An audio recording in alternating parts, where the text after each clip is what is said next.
我哋就會教第一課嘅 Simple Present Tense。我哋學時態，首先我哋要知道時態係啲乜嘢嚟，因為嘢叫 tense 咧，原來咧佢就係英文嘅脈絡嚟嘅。因為咧中文入邊咧，我哋係冇時態呢個概念嘅，無論係琴日啊、今日啊、聽日啊。如果我哋要表達食嘢呢個動作嘅話咧，我哋係唔需要因為發生嘅時間唔同而令到食呢個動詞要改嘅。但係啦，如果喺英文入邊啊，I eat 係咪？如果係過去 I ate， 將來 I will eat 係咪？所以你就見到啦，英文同中文最大嘅唔同入邊咧，就係嗰個 tenses 咧，英文係有呢一個嘅概念嘅，中文係冇嘅。咁所以咧，我哋成日都話啦，點解我哋學英文嘅時候咧，就唔好用中文咁樣去翻譯喎？係因為咧，有啲時候咧，中文同埋英文咧係唔可以互相去直譯嘅。咁呢個要小心啲啦。咁另外一樣嘢咧就係話我哋主詞咧係啦，譬如 he, she, it, I, you, we, they， 我哋嗰個動詞咧係會因應唔同嘅人稱啦而去改變佢哋嘅串法嘅。例如咧就係如果係 he, she, it 嘅話咧，我哋嗰個動詞 eat 就會要加 s 係咪 ？eats 係啦。咁但如果 I, you, we, they， 咁我哋個動詞咧就係用翻基本個 form 就 OK 啦。咁呢個亦都係中文冇嘅部分嚟嘅，所以咧我哋咧要學習時態嘅時候咧，要首先明白咗一樣嘢先，就係話動詞佢哋嘅類別係啲乜嘢啊？有啲同學都知道噶啦，就係話啦，動詞咧原來有分為兩種嘅，第一種咧叫 ordinary verb， 第二種咧就係叫 helping verb。點解咁緊要咧？就係因為我哋原來咧喺唔同嘅時態入邊咧，呢啲 verbs 嘅用法都會相應去改變啦，佢哋嘅串法啊，佢哋嗰個tenses 嘅轉換啊，都會有唔同嘅。咁乜嘢叫 ordinary verb？ 乜嘢叫 helping verb 咧？Ordinary verb 咧就係呢一個動詞咧係有佢自己嘅意思嘅，你就咁望住呢個動詞，你可以解釋到佢嘅意思係啲乜嘢？譬如 work 係咪 work 工作咯 ，eat 食嘢咯 ，run 跑步啦係咪？咁呢啲你都係解釋到佢有個意思喺度嘅。但係相反啦 ，helping verb 咧雖然都係 verb， 但係佢就冇自己嘅意思喺度啦。咁有啲教科書咧，你都可以見到佢叫 auxiliary 嘅。helping verb 同埋 auxiliary verb 咧都係解緊呢一啲自己冇意思嘅動詞，咁冇意思，咁佢嘅作用係啲乜嘢？咁佢嘅作用咧就係幫助呢個句子去表達呢個嘅時態嘅。譬如啦 I work hard 呢一句咧就冇 helping verb 啦，但係如果咧喺一個否定句 I do not work hard， 譬如係一個問句 Do I work hard， 咁呢一啲嘅句子入面咧喺否定句同埋喺問句，然後係 simple present tense 嘅時候咧，do 呢個字咧就會係佢嘅 helping verb 啦，或者係 she does not work hard， 係呢個 do 或者 does 咧就會係佢嘅 helping verb 啦。有咩作用啊？你見到啦 ，do 啊 does 啊呢一啲咧，你就咁望住呢個字，你係解釋唔到佢意思係啲乜嘢嘅。我問你佢嘅意思係咩？你係講唔到出嚟嘅。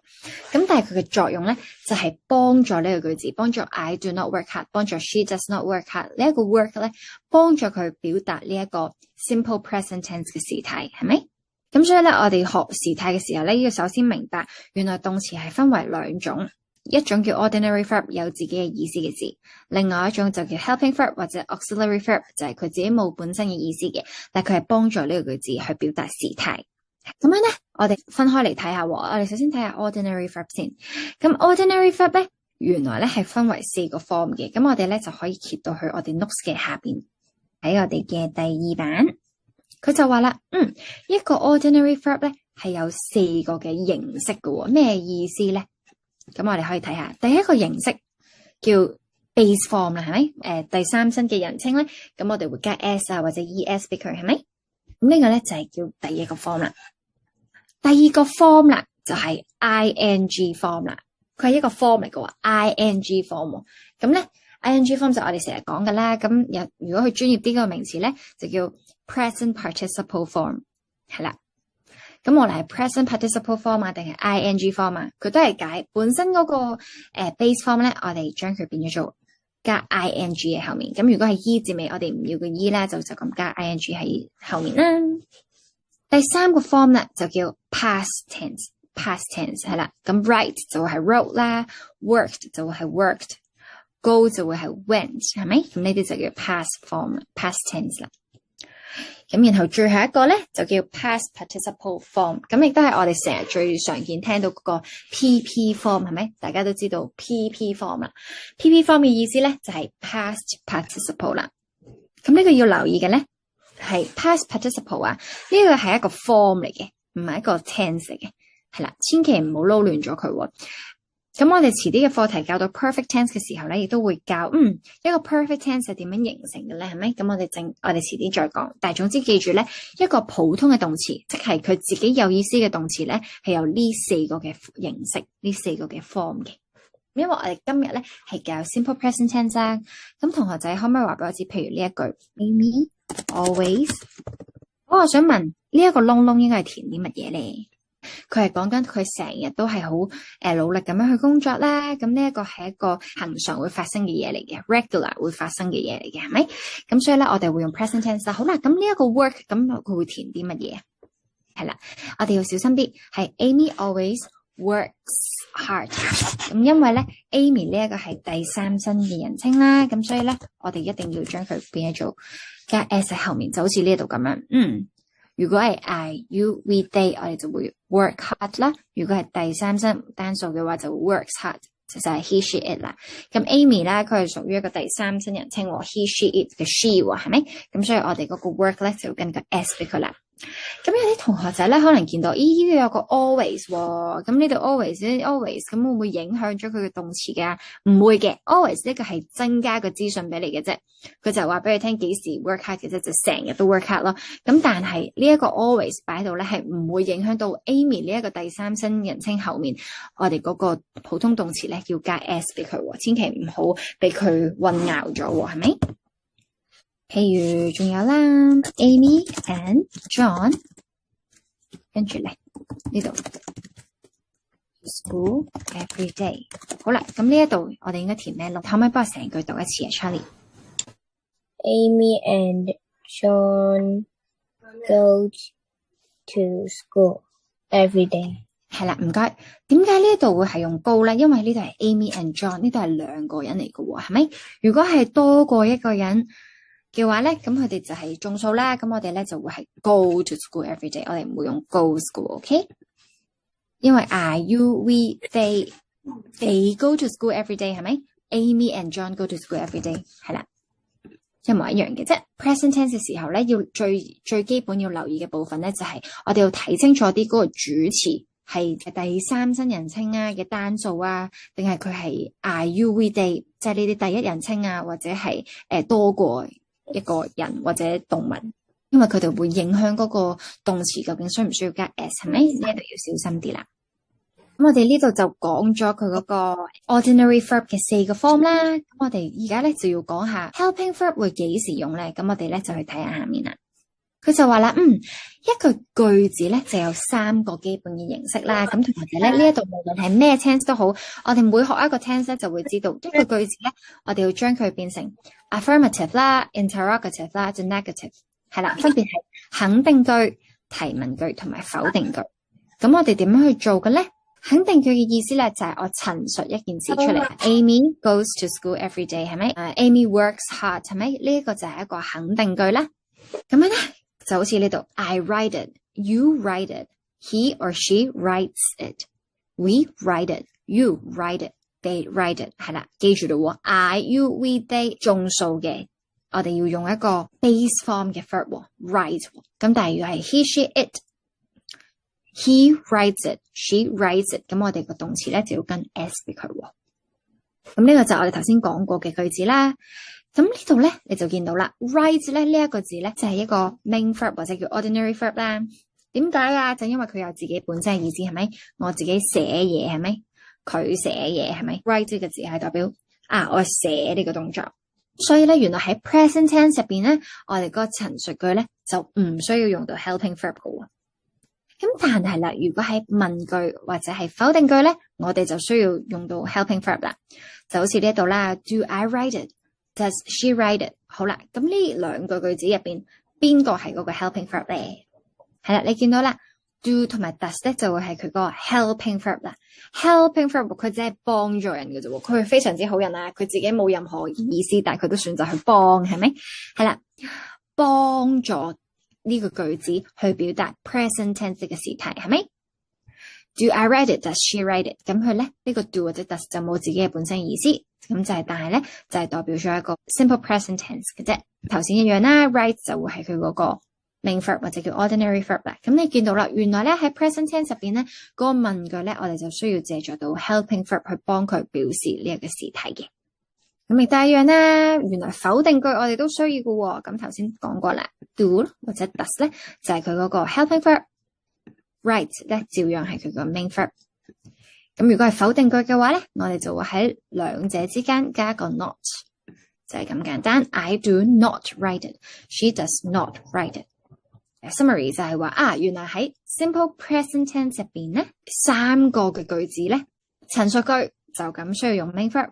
但如果係問句或者係否定句嘅話咧，我哋就需要用到 helping verb 去幫助佢表示呢個時態啦。咁所以譬如頭先嗰句 Amy works hard， 咁如果我要將佢變成一個問句，咁應該係乜嘢啊？我問 Amy 勤唔勤力㗎，咁應該係乜嘢？Does Amy work hard？ 問號。咁你見到啦 Amy works hard 呢個 works 咧就係一個 main verb 啦。咁如果係問句嘅話咧，我哋就要借助到 does 呢個字啦。does 呢個 helping verb does Amy work hard 啦。咁你見到咧，我哋前面用咗 does 嘅話咧，我哋後面嗰個 main verb 咧就唔需要再跟 s 俾佢啦，係 does Amy work hard。我有時見到有啲同學仔咧 do Amy works hard 咧，咁係唔得嘅，一定係 does Amy work hard。OK， 好啦，咁如果我話 Amy 咧唔勤力嘅，咁應該係乜嘢？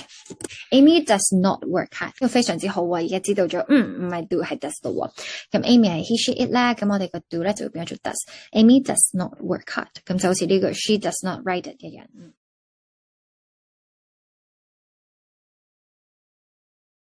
咁所以咧呢一部分就話咗俾你聽，原來咧一個動詞，一個普通動詞有4個 form，咁我哋今日就會學 present tense 嘅 form 啦。原來一句句子入邊咧就有3個嘅形式，肯定句、提問句、否定句。咁我哋咧就要睇翻肯定句就唔需要用到 helping verb， 但係如果另外嗰2個句子咧就需要用到 helping verb 啦。咁我哋可以睇多啲句子咯，譬如 I keep pets 就係嗰個陳述句啦。咁如果問句就係 Do I keep pets？I do not keep pets， 咁呢個咧亦都係一樣我哋頭先講過嘅嘢嚟嘅啫。He, she keeps pets， 係咪？ Does she keep pets? She does not keep pets。 咁同學仔咧記住要睇多啲句子去熟習咗幾時用 do， 幾時用 does， 係咪？跟住咧嗰啲 main verb、helping verb 幾時要跟 s， 係咪？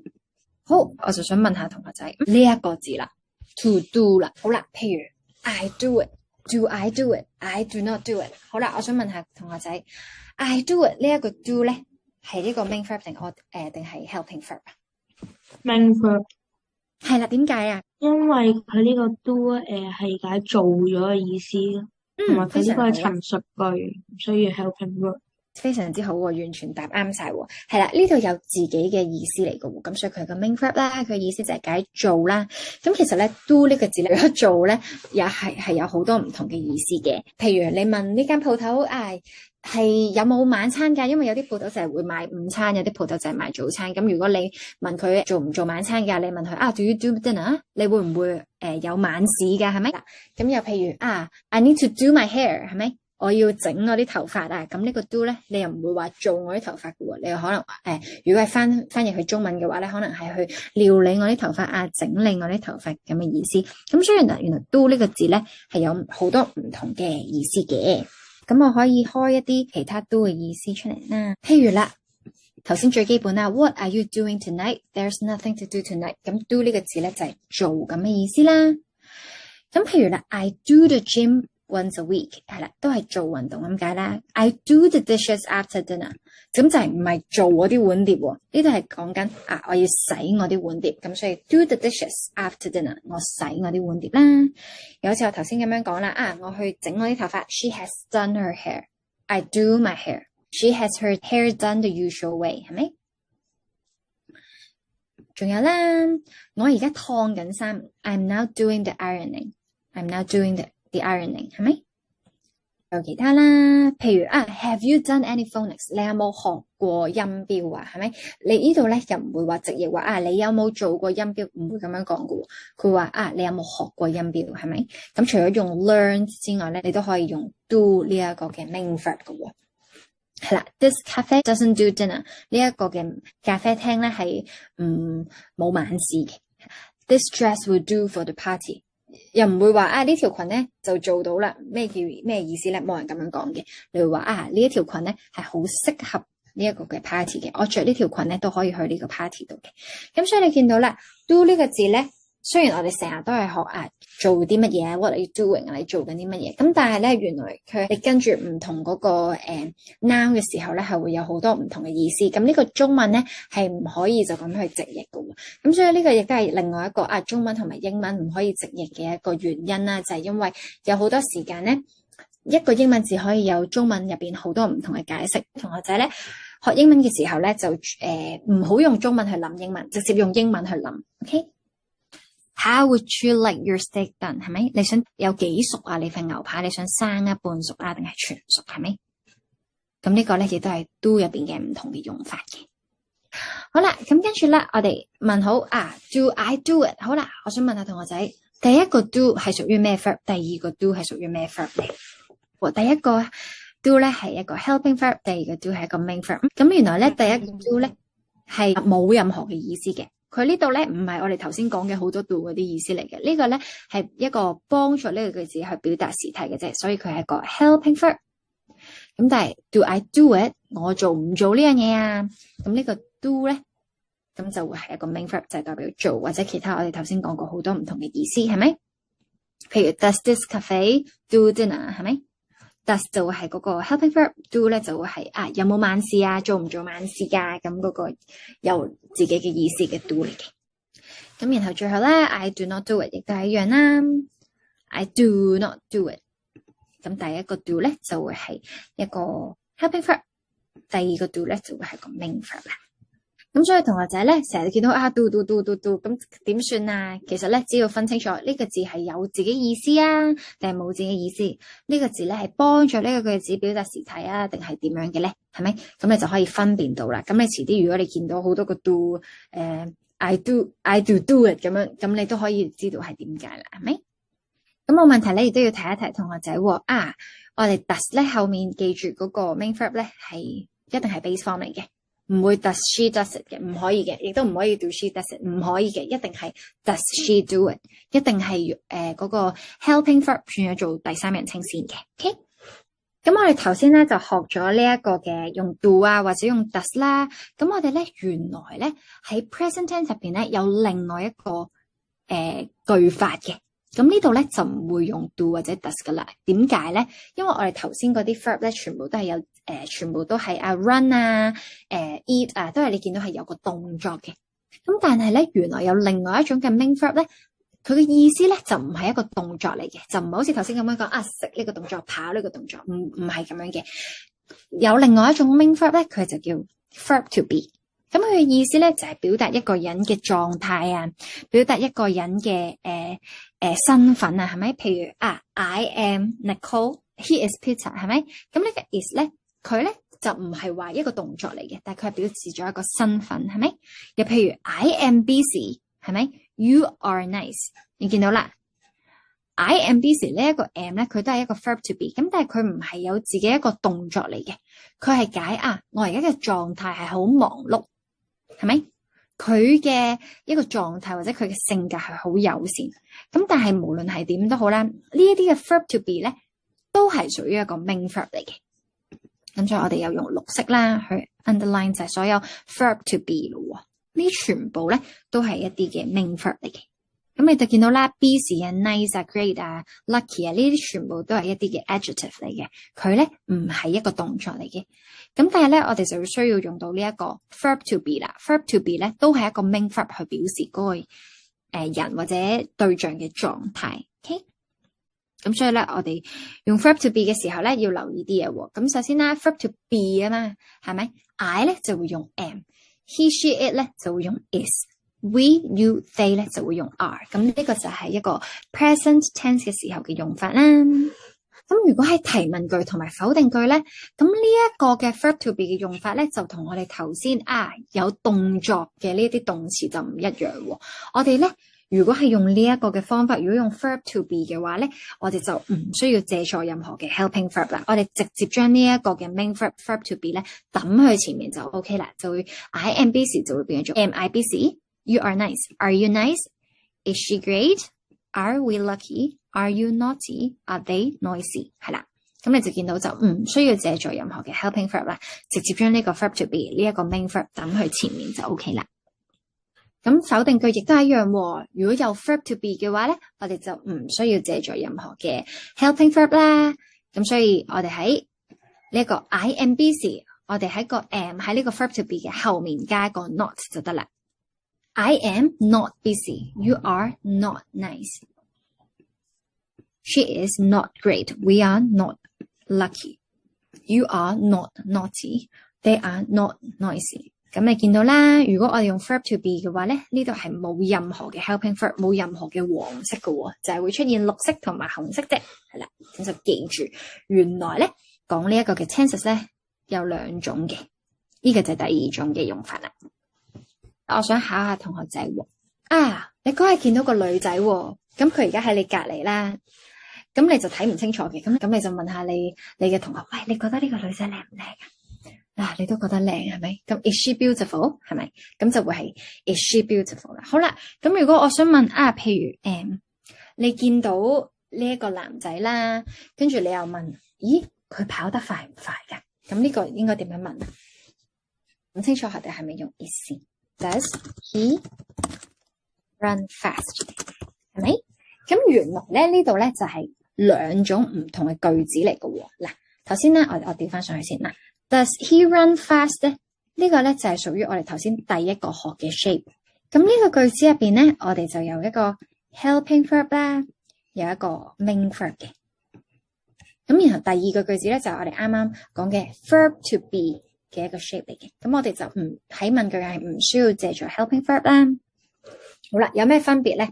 睇清楚啲喎。我哋頭先話 Does he run fast？ 呢個 run 咧係一個動作嚟嘅喎。係啦，佢係一個動作嚟嘅，佢跑得好快，你係解釋到佢個動作嘅。咁如果喺呢一啲動作呢啲嘅動詞咧，咁我哋咧就會係用一個 helping verb 去幫助佢，就係 Does he run fast？ 但係啦，如果啦佢好靚，好靚咧，唔係一個動作嚟嘅，佢係講緊一個人外貌啦，一個形容詞嚟嘅喎。咁呢一啲咧係表示佢嘅狀態表示嗰個人嘅特徵咁我哋咧就唔會係用頭先第一種嘅方法啦，我哋咧就會用到 verb to be 啦。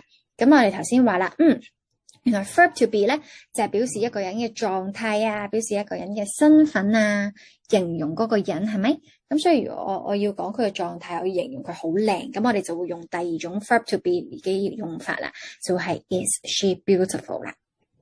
咁呢度係兩種嘅 shape 喎，咁呢個要小心啲。所以你見到啦，譬如I am busy， 我好忙，佢唔係一個動作嚟噶嘛。You are nice， 你好友善，又係啦，友善呢個唔係一個動作嚟嘅喎，佢係講緊佢狀態喎。咁所以我哋係會用到 verb to be。 Are you nice? You are not nice. Is she beautiful? She is not beautiful。 呢一個嘅用法嘅，就唔需要借助嗰啲 does do 咁樣啦。咁我哋呢度就係第一部分啦，我哋就係解釋咗原來咧 present perfect tense 入邊或者任何嘅 tense 啦，我哋都會我哋有兩種嘅講法啦，一種咧就係要借助 helping verb 嘅句子啦，就有動作嘅；另外一種咧就唔需要借助 helping verb 嘅句子，咁就係講一講嘅狀態性格身份等等。咁我哋都講咗啦，喺呢啲句子入邊各自要分陳述句、否定句同埋問句啦，係啦。咁如果係需要用到 helping verb 嘅時候，咁我哋要諗清楚 helping verb 係代表嗰個句子嘅 tense 啦，咁 main verb 就係代表嗰個字嘅意思，嗰個動作係啲乜嘢啦。咁如果係用 verb to be 嘅話咧 ，is am are was were 咧，咁就係表示咗個狀態性格等等啦。需免費索取詞彙筆記或者係做英文程度評估，請 WhatsApp 聯絡我哋。